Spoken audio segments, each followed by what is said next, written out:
seguimos acá con más información en Venezuela, siempre, siempre Venezuela. ONG venezolanas han denunciado ante la Comisión Interamericana de Derechos Humanos el incumplimiento de las medidas cautelares y beneficios de personas privadas de libertad. Las organizaciones CASLA, Instituto, Defiende Venezuela, Foro Penal, Fundarredes, la Coalición de Derechos Humanos e Irene Caguarípano, esposa del capitán Caguarípano, denunciaron frente a los miembros de la Comisión Interamericana de Derechos Humanos los actos de tortura que han sometido a los beneficiarios de manera impune. Caguarípano denunció que su esposo permaneció 4 años y un mes en la tumba, es decir, 30 metros bajo tierra, sometido a torturas psicológicas y aislamientos prolongados.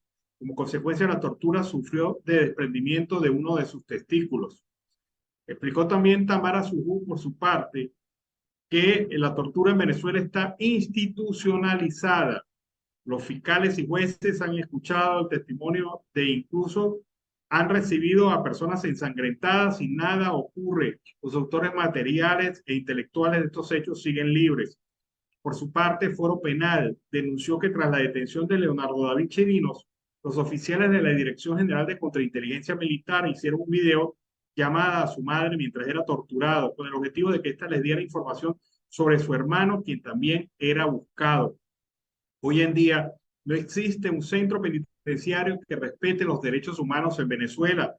Hoy son centros de tortura, dijo Génesis Dava, presidenta de Defiende Venezuela. Por su parte, también esta organización señaló que ante la Comisión Interamericana de Derechos Humanos, que el beneficiario de la medida cautelar 63722 a beneficio de una persona con VIH desde el 2020 no ha tenido acceso a los tratamientos ni a los estudios que le permiten diagnosticar el estado de avance del VIH en su cuerpo, a pesar, repito, de tener una medida de la Corte Interamericana de Derechos Humanos.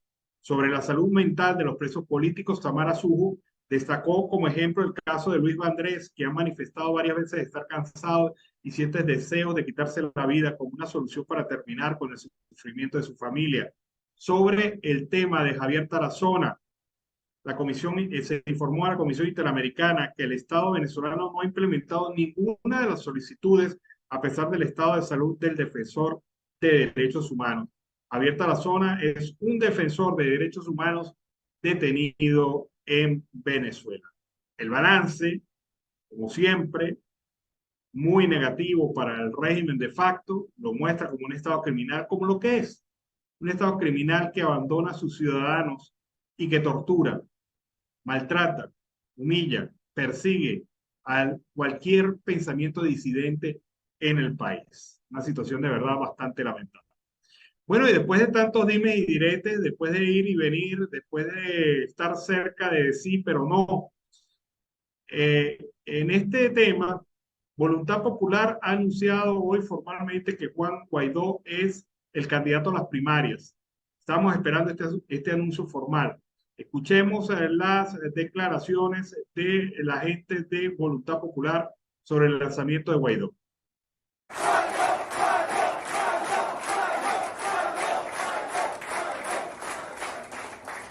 Y allí se esgrimían, aprovecho yo que los compañeros me hacen recordar parte del debate, allí se esgrimían elementos o atributos principales que tiene Guaidó para ser nuestro candidato. Guaidó representa en esencia lo que ha sido Voluntad Popular en todos estos años de lucha que ha pasado a este modelo. No solamente la valentía de haberse quedado en el país, sino de haber afrontado en cada rincón del país con todas las desavenencias, adversidades que se hayan podido presentar y que lo ha hecho con interés, sobre todo con gallardía. Pudimos conocer que algunos militantes de Voluntad Popular incluso mandaron una carta exigiendo la renuncia de Guaidó. ¿Qué pasó con eso? Mira, nadie ha exigido una carta exigiendo renuncia, pero este es un partido donde se discute y se debate. Yo me siento orgulloso de pertenecer a Voluntad Popular, porque es un partido donde siempre nos estamos en permanente revisión acerca de lo que es la política del país, acerca de qué está pensando la gente, acerca de qué propuestas nosotros debemos llevar, qué narrativa o cuál es el mensaje que queremos fortalecer. Y eso, en absoluto, jamás se ha hablado aquí de renuncia o algo por el estilo. Todo lo contrario, se ha hablado siempre de qué política, qué dirección, qué narrativa colocar en la calle en función no solamente de ganar las primarias. Fíjense bien que ganar la primaria pues, es un hecho político importante. La primaria se gana. Bueno, ahí está definido el tema Guaidó. Eh, Resulta que Guaidó no estaba en esa rueda de prensa. Habrá que esperar la confirmación de Guaidó, me imagino que lo aceptará, pero ya varias entidades y representantes de Voluntad Popular en varios estados del país habían señalado la conveniencia de lanzar a Juan Guaidó como candidato a las primarias, que el Partido Voluntad Popular no marchara solo en esto, ni se estableciera alianza con ninguna otra organización, sino se lanzara Guaidó. Es más, hubo organizaciones de la sociedad civil que apoyaron ya directamente la candidatura de Guaidó en este proceso de primarias. El Bolívar se devaluó 38,08% frente al dólar en los 2 primeros meses de la devaluación fue muy fuerte y muy agresiva en enero, mientras que en febrero fue de un dígito. ¿Por qué? Porque el Banco Central de Venezuela intervino con mucha fuerza en el mercado para sofocar la tendencia a la depreciación del bolívar, explicó Guerra, diputado de la Asamblea Nacional y miembro del Observatorio Venezolano de Finanzas. También cuando el dólar aumenta, el bolívar cae. Eso es la lógica y representa una pérdida del poder adquisitivo del bolívar. Eso está relacionado con la falta de billetes, básicamente porque las monedas, por ejemplo, no vale la pena acuñarlas, ya que es demasiado caro, especialmente su transporte y su puesta en circulación es muy caro. El dirigente opositor señaló que la mayoría de la población desconoce las piezas o nunca ha usado los billetes del actual cono monetario, aunque está en circulación desde hace 2 años. Añadió que su uso no solo se ha desestimado porque el poder de compra es muy bajo, sino porque el gasto que le genera al Estado ponerla en circulación es muy alto. Para el Banco Central de Venezuela es muy difícil estar imprimiendo billetes a cada momento porque el papel cuesta, la tinta cuesta, las máquinas cuestan. Es decir, la materia prima cuesta. Un billete de calidad tiene un costo aproximado de 3 a 4 centavos de dólar. Cuando lo multiplicas por la cantidad de billetes, el gasto es enorme para un banco central que no tiene reservas. Lamentable también esta situación.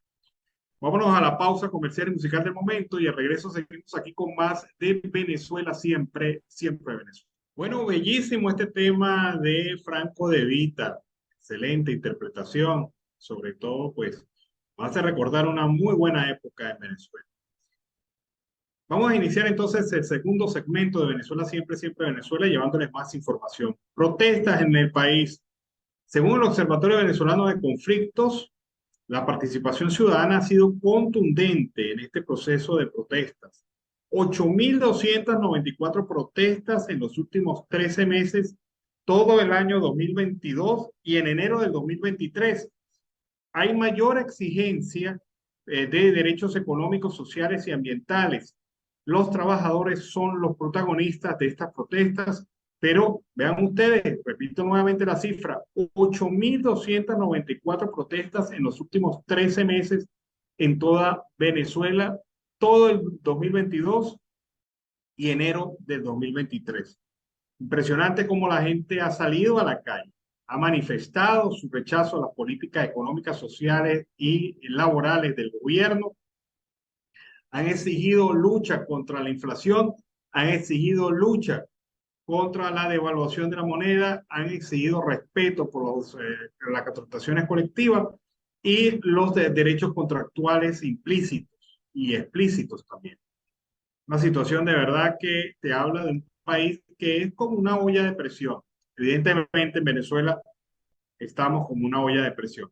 Bueno, ha surgido mucho debate por la propuesta de María Corina Machado, quien ha ratificado y ha puesto nuevamente en la palestra el tema de la privatización de PDVSA. El economista José Guerra ha abierto un debate sobre este tema. Señala que el tema es bastante complejo, no por la medida que debería tomarse, sino por los intereses que toca. La explotación estatal de recursos aseguraría la explotación del mismo, porque muchas veces el dueño podría obstaculizar su explotación cobrando rentas excesivas. De allí que el régimen de concesiones, que en Venezuela funcionó bien entre 1914 y 1976, daba excelentes resultados. Bueno, Gustavo Betia cree que hay que privatizar ciertas operaciones en PDVSA, cobrar impuestos, regalías y darle más apertura al sector privado sin comprometer el recurso. Me inclino por una nueva política de concesiones mejorando lo que se hizo en el pasado. Alfonso Rangel dijo, ¿quién dijo que el subsuelo es de PDVSA? El subsuelo es de la República, PDVSA también es de la República, así que cuidado con esto. PDVSA desde que empezó operaciones se intuía que no sería eterna. Los políticos la atesoraban para aprovecharse de ella. ¿Recuerda la Corporación Venezolana del Petróleo? Ese fue el inicio. Raúl Mestre ha señalado, ya es el momento de modernizar nuestra legislación y adaptarla a las realidades. Adiós a los paradigmas. Además, hay diversas maneras de incorporar al capital privado nacional y extranjero en la actividad petrolera y petroquímica. Por su parte, José Luis Pérez señala, lo más viable es que privaticen o entreguen sus concesiones para activos de PDVSA, que son bastantes, la cantidad de pasivos, compromisos entuertos que tienen que ser para rescatar la industria, hace poco probable que alguna empresa se tire ese difunto de encima. La situación operacional es terrible. Henry Whitman, hay que privatizar todo, que el único ingreso que maneja el Estado sea lo proveniente de los impuestos, para que dejen de ser los reyes del turno y se enfoquen en políticas que promuevan la productividad en el país. Son varias las opiniones. Es que el tema de PDVSA es un tema de nacionalismo a veces irracional, porque la industria petrolera funcionó bastante bien durante el mandato de la democracia. Fue cuando llegó Chávez con sus ideas que acabó con la industria petrolera, pero la industria petrolera era líder, premium.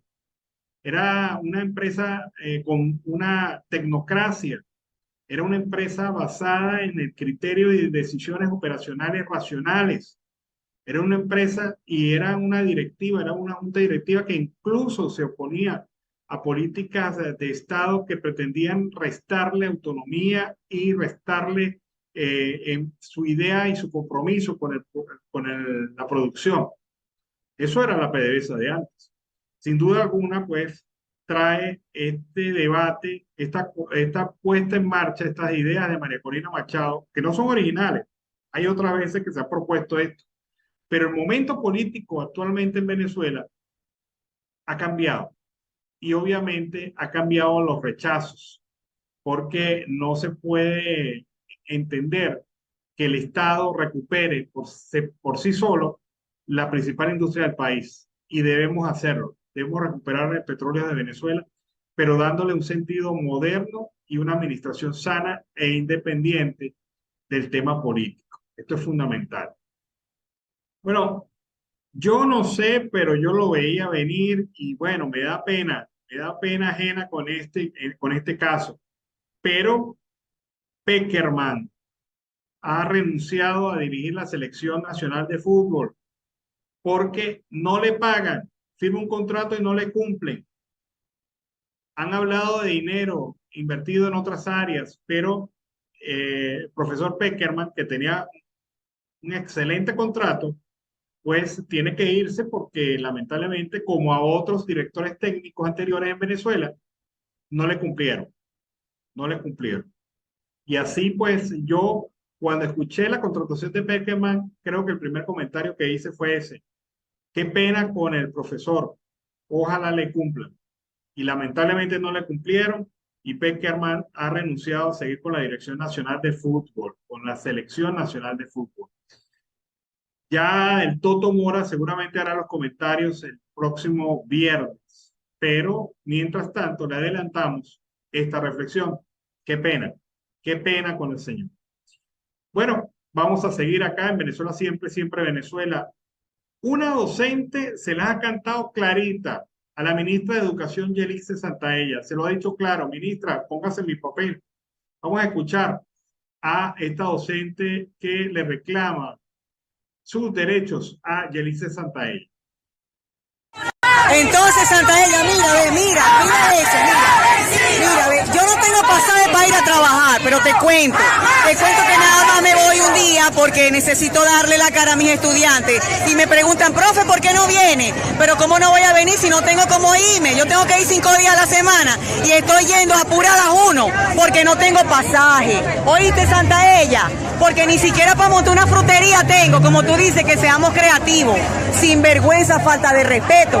¿Quién va a ser recreativo y creativo aquí si no tenemos ni siquiera para movilizarnos aún al interior del país, ni siquiera? Y tú vienes y sales en la radio diciendo que ay, porque tú tienes 14 años de servicio y trabajaste feliz. Bueno, te felicito, te tocó otra Venezuela, pero ahora nos tocaron con ustedes y estamos sufriendo mucho, hasta hambre estamos sufriendo. ¿Y a ti te importa? No te importa nada. ¿Qué te va a importar si mírate cómo está de gorda?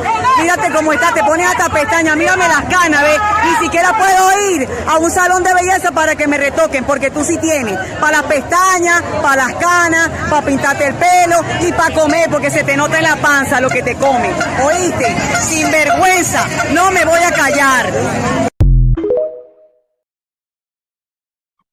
Bueno, esta profesora le dijo a Santaella lo que muchos piensan en sus adentros.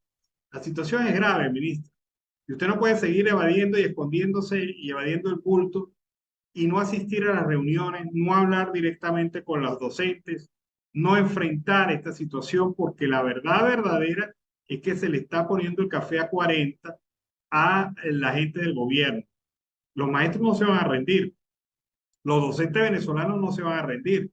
No es la primera vez en la historia que los docentes venezolanos han salido a las calles a exigir derechos. Y lo han hecho en dictaduras más fuertes, en procesos políticos apremiantes, angustiantes. En la época de Gómez, en la época de Marcos Pérez Jiménez, en la época de la democracia salieron también a protestar varias veces, pero le daban la cara. Esta es una ministra que no da la cara, que se le esconde a los trabajadores, que se le esconde a la gente y hay que ir a buscar al ministerio, donde debe estar trabajando, suponemos. Pero ahí está Yelitza Santaella, la ministra ausente, la que no responde ni da claridad a los docentes venezolanos. Miren que la cosa está seria. Militares de la Reserva Activa en Calabozo le dicen a Nicolás Maduro, al presidente de facto, y a Vladimir Padrino López, que les devuelva el bienestar social. Nos estamos muriendo de hambre. Este es un trabajo que publica la periodista venezolana Sebastiana Barraez y en la cual indica la situación por la cual están atravesando los militares de la Reserva Activa. Los mismos militares son los que dicen que en lo interno de la FARC está como el país. Un grupo de delincuentes dueños de todo lo que presume su botín ante una tropa desmoralizada y quebrada económicamente. Es grave la situación entonces dentro de la Fuerza Armada Nacional. Ya los de la Reserva Activa salieron a manifestarlo públicamente y ocurre entonces que esto debilita la imagen del régimen que ha pretendido mostrar unas Fuerzas Armadas monolíticas, cerradas, bolivarianas, incumplidoras de los deberes que ellos le imponen, que no son ciertamente los mismos deberes del que ameritan para el país.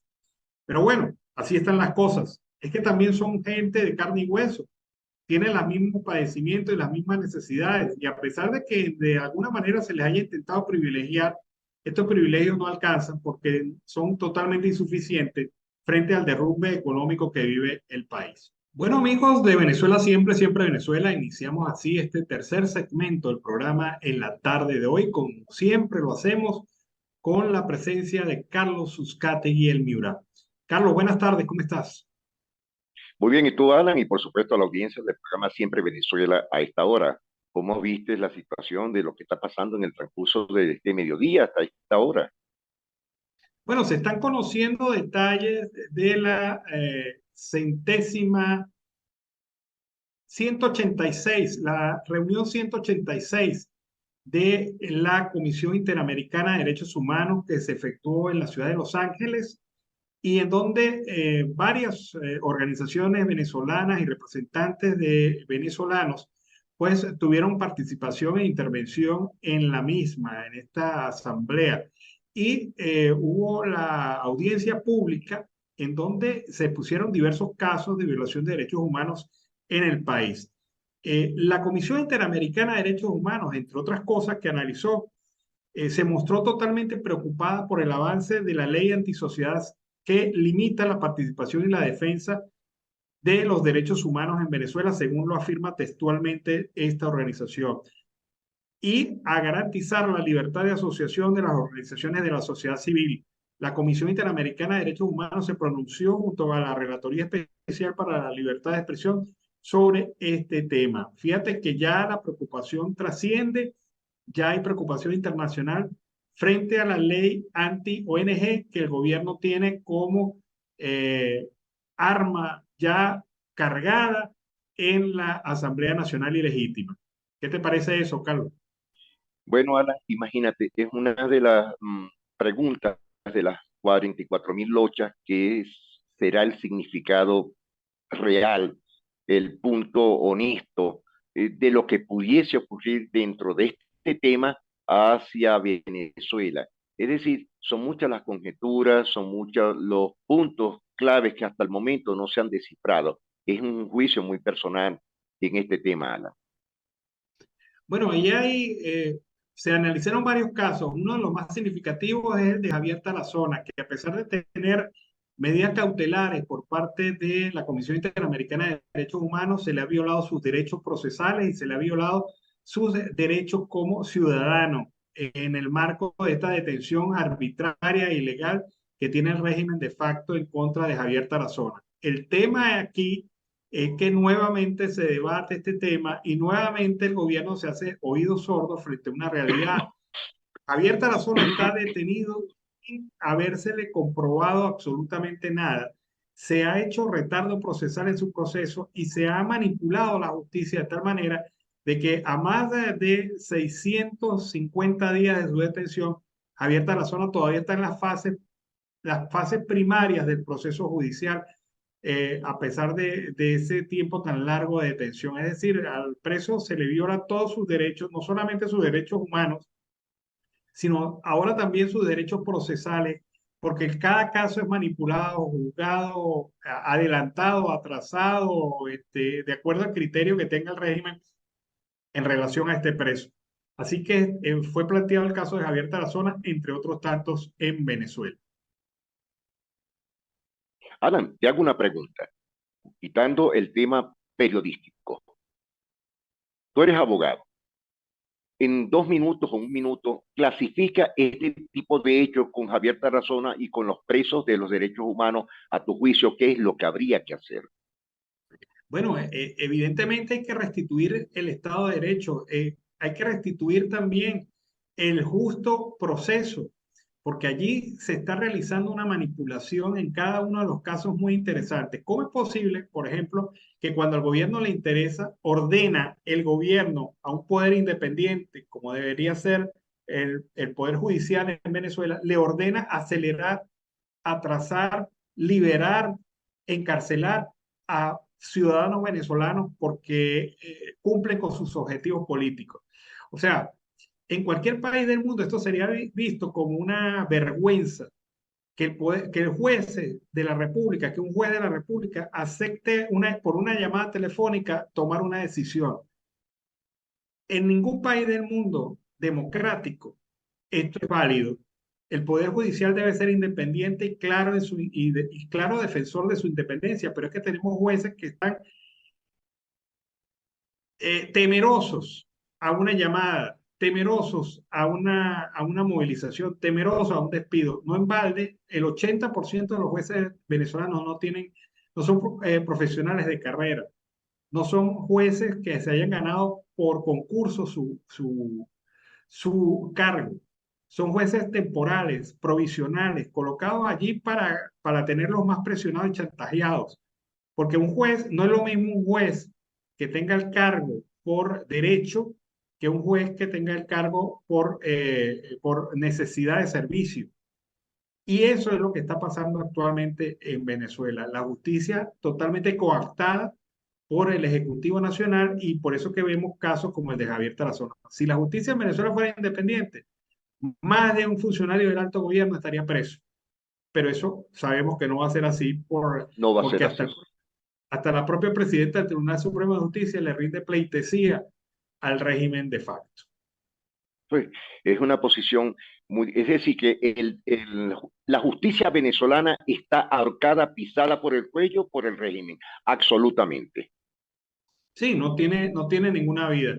Carlos, vamos a cambiar el tema. Fíjate que intransitable se encuentra la vía hacia Santa Elena de Guairén en la ruta a Brasil. Totalmente. Lo hemos visto no una vez, lo hemos visto hemos visto varios videos en donde se muestra cómo está la carretera, pero has de creer que esta es una vía principal, una de las principales carreteras del país, y se encuentra en tal grado de abandono que da vergüenza. Vamos a ver este video para que la gente tenga una idea de lo que está ocurriendo en la Veamos. vía de Santa Elena de Guairén.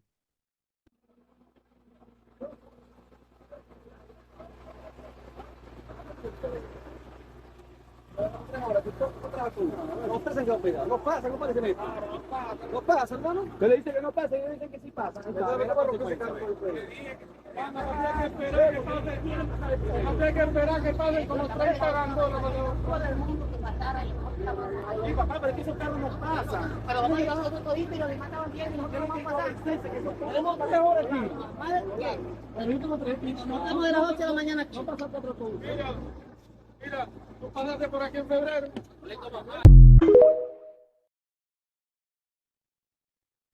¿Qué te parece eso? Impresionante como ese autobús quedó ahí clavado en Oye, una vía, es una vía de... nacional. No es una vía nacional, o sea, es una vía nacional, pero parecía Sí, sí. que era una vía rural, De pero una de las trocha. peores. Sí, Oye, qué Alan, barbaridad. déjame culminarte algo porque sí me interesa mucho para que tú lo sepas, lo sepa la audiencia.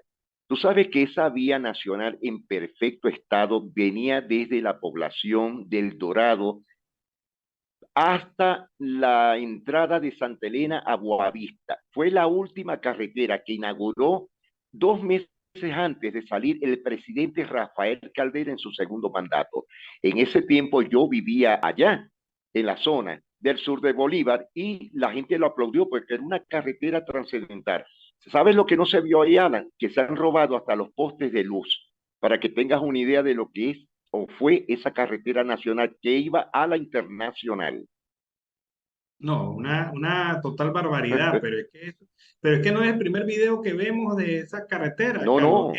Creo que en el mismo punto hemos visto por lo menos 2 o 3 incidentes relacionados a camiones. Hemos visto camiones volteados, hemos visto Sí, unidades de transporte que se han deslizado hacia los bordes de la carretera. ¿Y cree que alguien ha sido capaz en la gobernación de Bolívar o en la propia alcaldía o en la propia Ministerio de Transporte y Comunicaciones, entendiendo la estratégica importancia que tiene esa vía de comunicación, de prestarle algún tipo de atención, algún tipo de trabajo, algo que se vea? Es que ni siquiera se ve maquinaria o equipo en atención a este problema. O sea, mira, lo arreglaron como pudieron con troncos, con palos, con lo que se ve allí, sí, pero, eso es cierto. pero obviamente eso no es la solución. O sea, ni que estuviéramos en la época, bueno, perdón, nos retrocedieron a la época del gomecismo más clásico. Yo no sé si cuando Gómez existía esa carretera, pero como una carretera de recua, pero Rural. ahí lo que se ve es el abandono más abyecto, el abandono más absoluto. Definitivamente Eso no es hay cierto. el gobierno. Mira, las poblaciones como El Dorado, Camoyán, Tumeremo, El Miamo, todas esas zonas dependen del comercio binacional que hay entre Santa Elena de Guairén, La Línea y Boavista. De ahí es donde depende más del 65% de los comestibles, productos, farmacias, etcétera, hacia el Estado Bolívar. Y eso lo sabe el gobernador, lo saben los alcaldes de Gran Sabana, de Siponte, del Callao y el alcalde principal del Dorado, que por cierto son del régimen del color rojo. Ahora no les ha importado absolutamente nada, porque al romperse esa carretera quedan absolutamente aislados totalmente del país. Y por supuesto no tienen la manera como entrar o sacar los productos de esa zona. Bueno, cambiemos de tercio. Hablemos de las protestas nacionales de los trabajadores. Los trabajadores siguen en la calle exigiendo sus derechos. Veamos. La presencia de los cuerpos policiales que nos están alertando que de aquí no vamos a salir Nosotros le dimos que eso no es una decisión de ellos, pues nosotros estamos apegados al criterio constitucional y toda la semana venimos movilizándonos en el orden que establece la Constitución de manera pacífica. Por eso hoy, si decidimos salir, vamos a salir, y en todo caso ellos tendrán que cumplir con su tarea y nosotros con la nuestra. ¿Hasta dónde será la movilización del día de hoy? Hoy estábamos pendientes, una vez que conversáramos, una movilización hacia el Ministerio de Educación Básica, una movilización hacia allá donde no nos han dejado llegar las últimas 3 semanas, y que hoy, como no tienen actividad, pues nosotros chequeamos también, hoy no hay actividad del gobierno, hoy no tienen 10, 14 personas para hacer una asamblea. Bueno, hoy vamos a llegar hasta allá si así lo decidiera el concepto de los trabajadores. ¿Cuáles son sus... Bueno, esto parece el juego del gato y el ratón, ¿no, Carlos? Definitivamente Sí. los trabajadores pendientes de que no se instale la tarima. Una Elsa Castillo dice que si se instala la tarima ellos se montan, y un gobierno que no sé por qué bota la plata, dice que no tiene plata, pero bota la plata instalando tarimas en vez de recibir y atender al pueblo, porque ese pueblo lo que está llegando ahí hasta la sede de los ministerios para exigirle soluciones. Fíjate que la ministra de Educación, los representantes del ministerio, clausuraron la reunión que se había celebrado la semana pasada y dijeron que ellos no podían solucionar nada porque eran funcionarios sin capacidad de decisión. Entonces, ¿para qué van? ¿Qué crees tú que se va a discutir en una mesa donde están los sindicatos, las organizaciones gremiales y los representantes del gobierno en este momento en Venezuela? ¿Qué se va a discutir? Salario. El tema salarial. Claro, y entonces van y envían unos funcionarios que no tienen poder de decisión. Eso es sabotaje. No ven nada. Eso es una búsqueda de generar más molestia dentro del sector sindical en Venezuela, del sector laboral en Venezuela. Y más conflicto, Alan. Claro, o sea, entonces uno llega a pensar de que el gobierno está creando totalmente las condiciones para un paro nacional. Ahora, ¿eso es lo que quiere el gobierno? No sé, interprétalo tú, Carlos. Alan, el gobierno tiene miedo de lo que vaya a suceder. Hay una cuestión llamada federación. Son los que mandan o llaman a los sindicatos de base. Pero hoy los sindicatos de base arroparon esa palabra federación. Es decir, y están arropando hoy día, y me alegro mucho, a los sindicatos chavistas, y están a favor de los sindicatos de base. Es decir, la gente está de acuerdo con el salario, un salario real, un salario que sea vivo, que puedan ellos comer, gastar, transporte, etcétera. Es el salario, Alan. Aparte de eso, en 5 estados ha dejado la ministra de Educación Santaella a los gremialistas en veremos, es decir, no ha asistido. Yo quisiera que en los educadores, y tú conoces la zona, fueran hasta las Torres del Silencio, a la esquina de Pajarito, y les tomaran, les encadenaran esas fracciones políticas que no sirven absolutamente para nada, para ver cuál sería la decisión a favor del gremio, de la docencia, de los sindicatos, de la sociedad civil. ¿Por qué, Alan? Porque se están haciendo oídos sordos a toda hora. Pienso y presumo que va a ser así, tal como lo estamos pensando. Bueno, si la ministra no va a las reuniones con los gremios, si la ministra no se sienta a hablar con los trabajadores de la educación, entonces los trabajadores de la educación la tienen que buscar donde tiene que estar, es en el ministerio. Absolutamente, ahí. Claro, es una lógica. O sea, si tú no vas a las reuniones y si envías gente que no tiene capacidad de decisión, los gremios, los trabajadores tienen que ir hasta donde tú estás, a menos que no vayas a trabajar. Pero la ministra tiene que despacharse del ministerio. Claro. Oye, hay una ministra, hay una viceministra y hay coordinadores fiscales dentro del entorno de educación, ¿te acuerdas?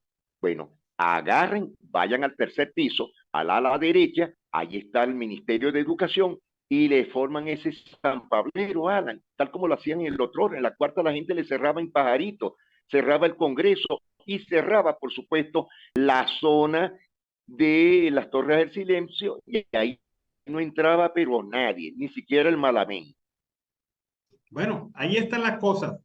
Cada día son más los ciudadanos que se suman a la batalla por la libertad de los presos políticos en Venezuela y de nuestra amada Venezuela, una campaña que hacen los familiares de los presos políticos venezolanos. Escuchemos este testimonio de un señor de la calle apoyando a los presos políticos venezolanos. Muy buenas tardes, soy el ciudadano peruano Miguel Morales Vázquez y apoyo a SOS Libertad, y con ello solicitamos la liberación de ciudadanos venezolanos y militares presos políticos en Venezuela.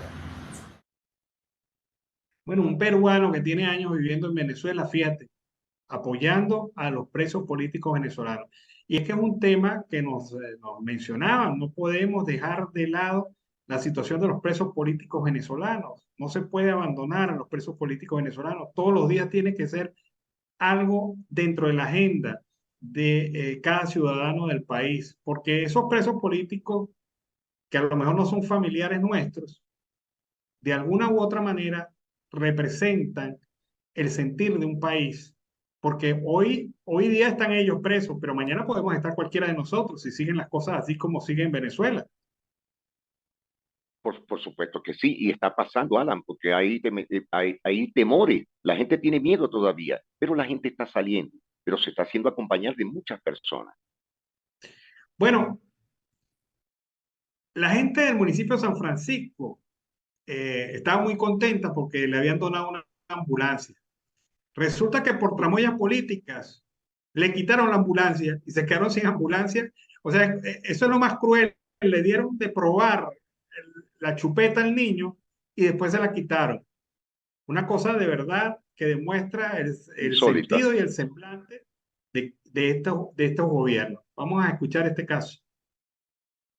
¿Cómo va a ser posible que acá en el municipio de San Francisco hubo 2 accidentes de tránsito con lesionados graves, los cuales tuvieron que ser trasladados a Coro en la unidad que transporta a los trabajadores del servicio públicos, que a simple vista se ve que no reúnen las condiciones mínimas para el traslado de pacientes, ya que hace pocos días trajeron una ambulancia y como no le fue entregada al gremio político de PSU, sino al alcalde, ciertos dirigentes comenzaron con la llamadera hasta que el gobernante la mandó a buscar. Ahora el pueblo está sin ambulancia por la bendita mezquindad de algunos que todo lo quieren agarrar como política sin importar la suerte que corra el pueblo mirimireño. ¿Qué te parece ese caso? Y eso uno en cientos de casos a diario en Venezuela. La mezquindad política, eso no piensan en el pueblo para nada, en absoluto. Oye, Alan, fíjate, ese tema que acabas de tocar con este video es muy interesante, ¿no? Y voy a hacer la pregunta y te la hago a ti directamente. Alan, ¿te acuerdas que en el estado Falcón, en la costa oriental del lago, en el sur del lago y en los taladros del lago de Maracaibo, habían 4 aeroambulancias? Alan, ¿qué se hicieron esas aeroambulancias de la empresa PDVSA? De eso no se ha vuelto a hablar. Había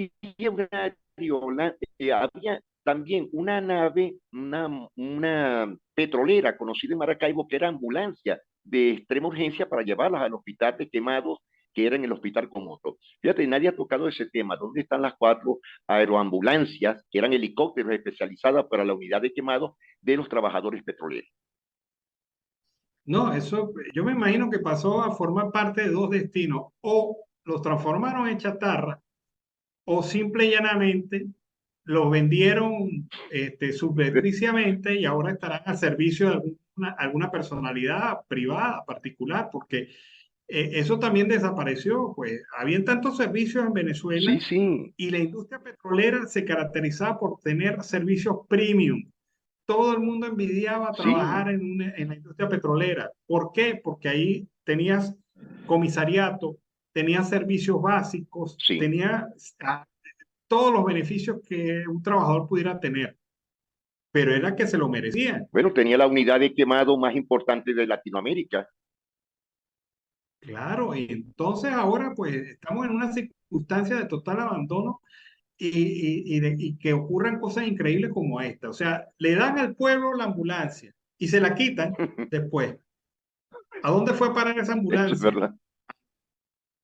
Porque el alcalde es de oposición y iba a hacer seguramente publicidad con la ambulancia. No, man. O sea, Yo creo que si usted es político, en esencia tiene que estar al servicio del pueblo.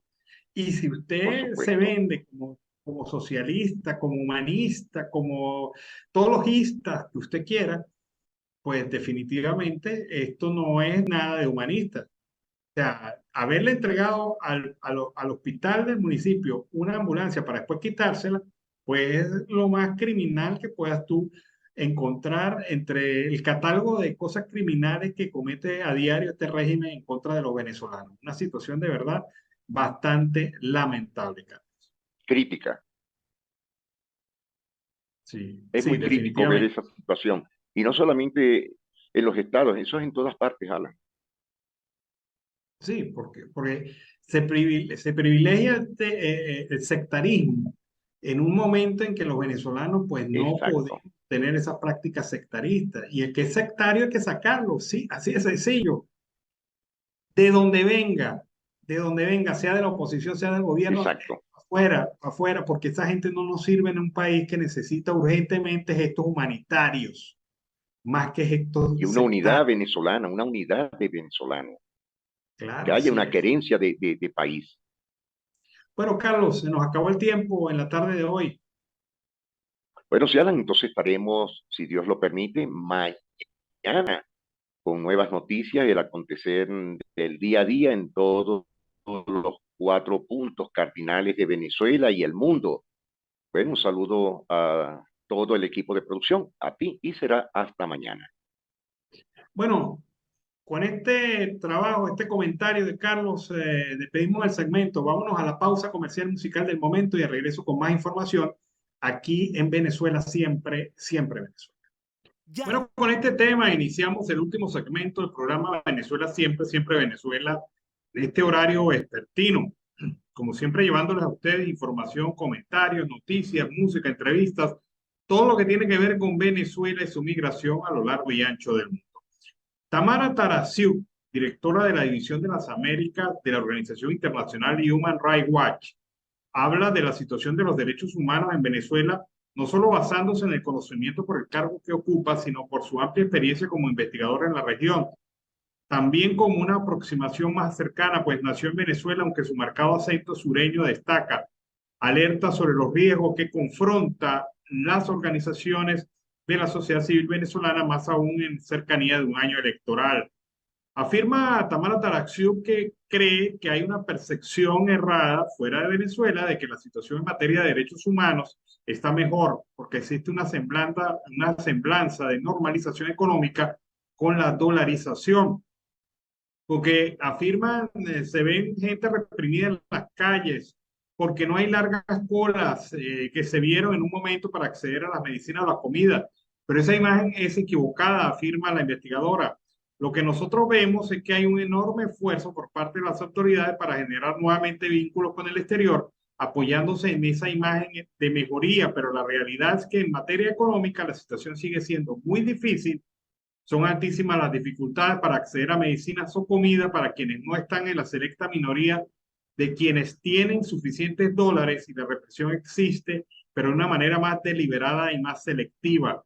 Del informe del año 2022 que publicó la organización Human Rights Watch, hay capítulos de más de 90 países que son como fotografías de la situación de derechos humanos en cada uno. Y en el capítulo sobre Venezuela resaltan varios temas, entre ellos que continúa la represión de las voces críticas de opositores políticos, de los problemas de derechos humanos vinculados con el control de territorio que ocupan grupos irregulares, sobre todo en zonas fronterizas.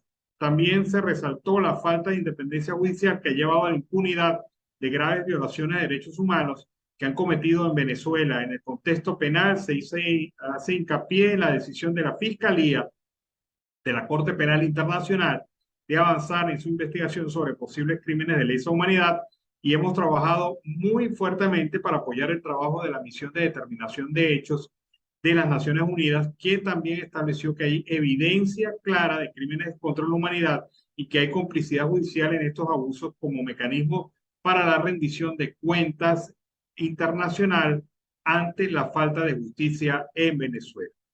Es la visión de Tamara Tarasiuk, líder de Human Rights Watch, directora de la División de las Américas de esta organización de carácter internacional. El dirigente Carlos Petit ha convocado a los pensionados del Seguro Social a una nueva acción de protesta el próximo jueves. Escuchemos. Invitamos a todos los pensionados del Seguro Social para que nos acompañen este jueves a las 9 de la mañana, donde nos vamos a concentrar en una protesta nacional frente a la Caja Regional del Seguro Social a las 9 de la mañana. Los esperamos porque la solución a la petición que tenemos de salarios dignos, que ese mismo día vamos a cumplir un año en la calle solicitando pensiones dignas, así que los esperamos el próximo jueves a las 9 de la mañana en la Caja Regional del Seguro Social, ubicada en el distribuidor de Delicia. Bueno, ahí está el marco de la protesta. Carlos Petit invitando a una nueva acción por parte de los pensionados del Seguro Social para exigir también el respeto a sus derechos.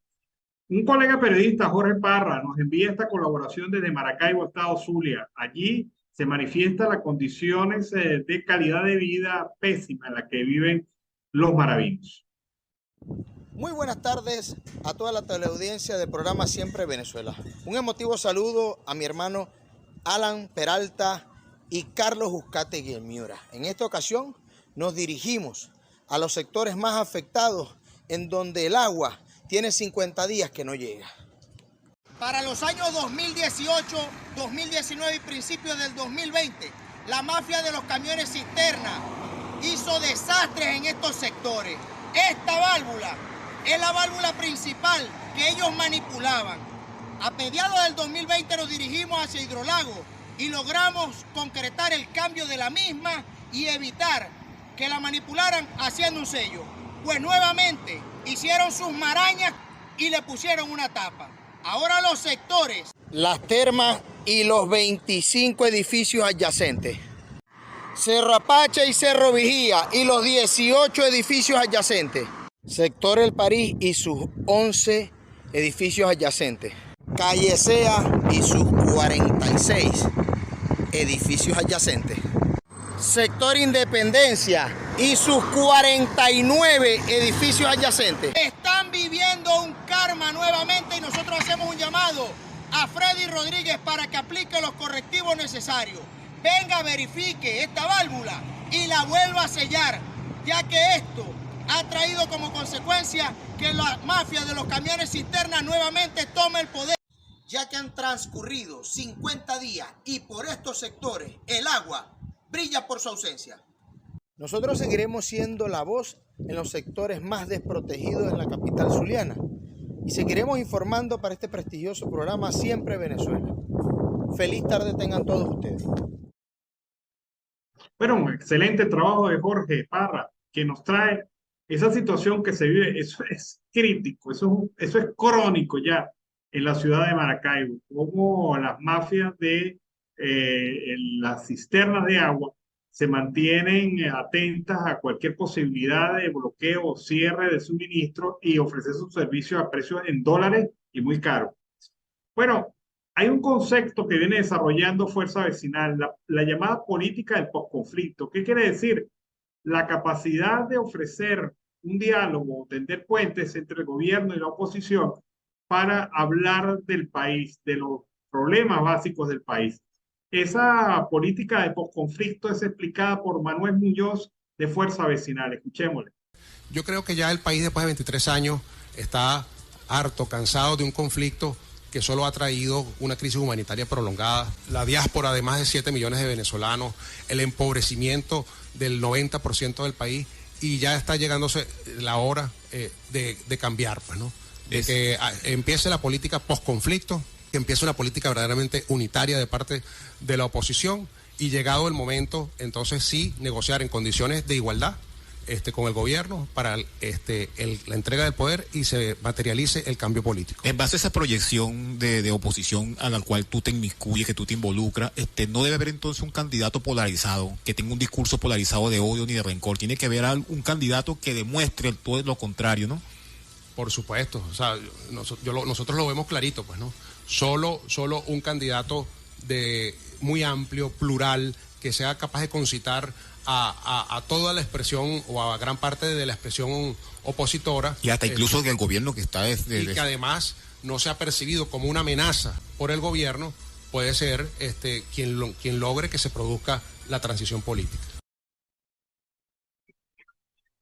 Bueno, es la posición entonces, el llamado político posconflicto.